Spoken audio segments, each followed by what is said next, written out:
If you bring up national parks in the United States, a lot of people will think of the geyser at Yellowstone National Park. But I want to share with you my most memorable experience at Yellowstone so that you can learn more English vocabulary. Welcome to English Coach 3Ts. I'm Tanya, and this story is chock full of different vocabulary. What do I mean by chock full? I mean, it is very full. And you can use this phrase in other ways, not just with stories. You could say, the basket is chock full of apples, or anything similar to that. So let's get to that vocabulary and story. About 10 or 15 years ago, I had the great opportunity to take my girls on a long road trip where we were able to stop at a couple of our national parks here in the United States.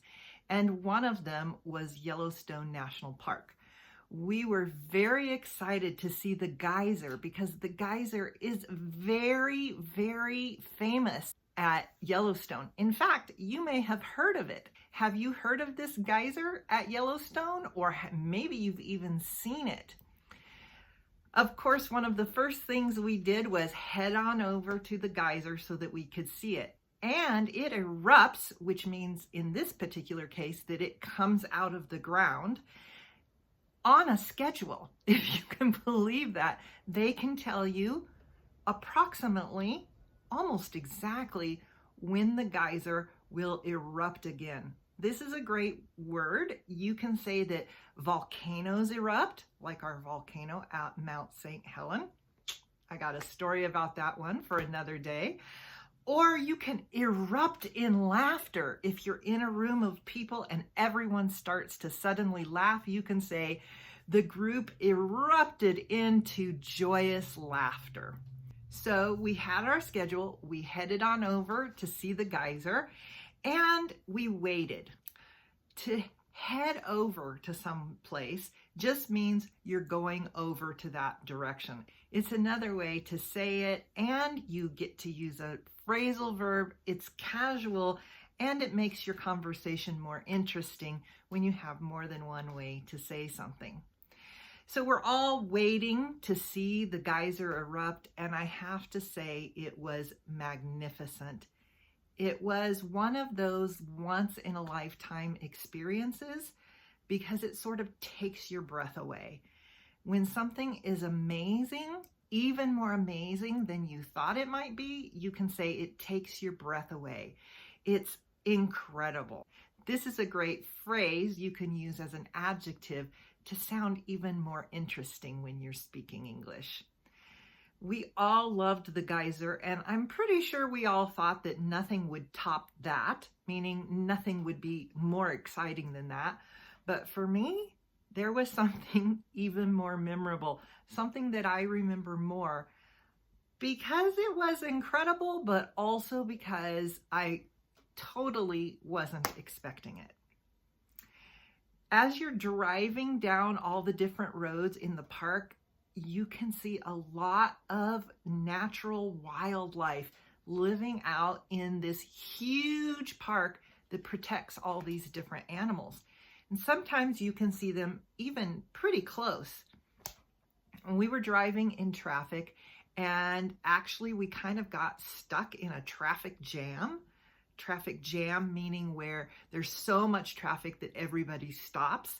And we're sitting there in the car, and I was in the passenger seat, not the driver's seat, but the passenger seat. And there was a huge buffalo, or you could say it was a bison. I think this is even more correct way to refer to this animal. And it was right outside my window. I remember the girls were so excited because these animals are huge, so huge that it's bigger than the top of our car. So from my window, like let's say this is the window, I could see like this much of its face. And I quickly started rolling up the window. Now, back in the day, we would roll up the window with a handle like this Some cars still have that mechanism. In fact, Talia's car has a handle. You can go like this and the window will go up. I was rolling up the window automatically. We have a button that rolls up the window. Even though it's not making this rolling motion, we still say it rolls up the window. The problem is when you have the handle, you can go as fast as you want. With the mechanism, you just have to wait for it to go at whatever speed it's going. This bison was so close to the window that if I had reached through the window, I easily could have touched its face without extending my arm. So to extend your arm means to move it all the way out, to extend my arm. I wouldn't have had to reach. I could have touched it very easily, although I can guarantee you I would not have done that. So let me back up a little. Already when I looked and saw the bison, I was nervous and wanted the window to go up because I was scared. But then the bison snorted at me. I don't think I can reproduce this sound. So to reproduce a sound is to make it again. I don't think I can make the sound exactly like the bison made the sound, but it was a loud snorting sound. So a snort is when you blow air in or out through your nose like this. You can snort like this or in.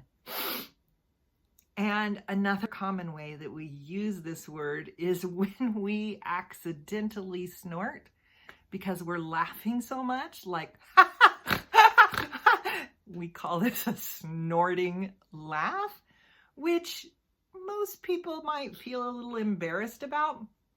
I personally feel like if you're laughing so much you're snorting, life is pretty good. So back to our story, this buffalo made this snort, but also this harumping sound, like at the same time. And imagine it like 10, 20, 30 times louder. It really scared me half to death, and I could not get that window up fast enough. So let me tell you a little bit about why I was so scared of this bison. When you enter the park and you're getting an introduction to the park, they ask you to watch a video about the wild animals, and this one specifically about the bison, because a lot of people get so close to the animals, they get hurt. Now, to me, it goes without saying to keep your distance. What do I mean by that? If we say something goes without saying, we mean it's very obvious. It's a given. You don't have to say that to me. I won't do that. And to keep your distance means to stay far away, or at least far enough away that it's safe. In these videos, they showed the bison charging at people, mauling them, and goring them. This was not something I wanted to experience. So let me help you with these words. When an animal charges at you, it means they move extremely quickly in your direction. And when you're being mauled by something, it could be an animal, it could be someone, a person, it could be done with a heavy object. Being mauled by something is to be beaten by it. And the bison would maul people by hitting them with their heads and mauling them. They also have horns, and because of that, they could gore people, or you could say they puncture them. To puncture something is to go through it or to cause a wound.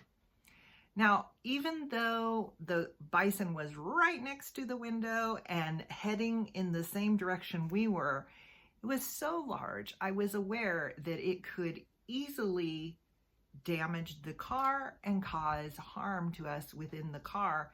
And previous to being right next to them without choosing to be, I had already made the choice that I didn't want to do that.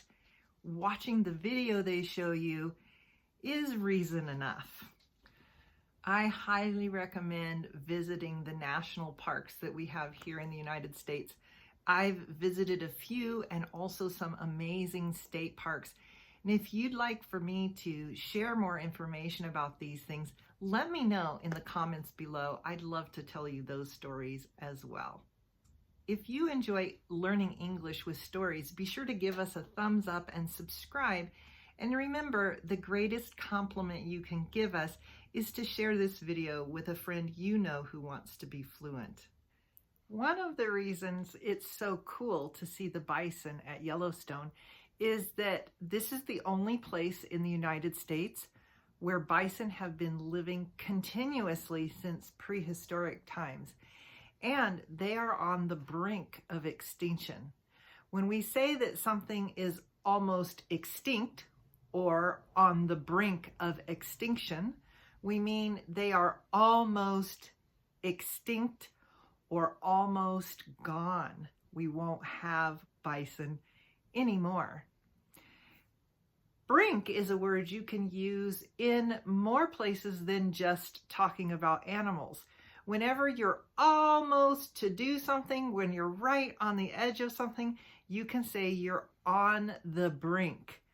Another example would be, we were on the brink of finishing the project when our boss added another part and we had to work extra hours. If you're interested in live classes with me on Zoom and our WhatsApp group that goes along with it, be sure to check the link below for the classes we're offering at this time. Would I go back to Yellowstone? Absolutely.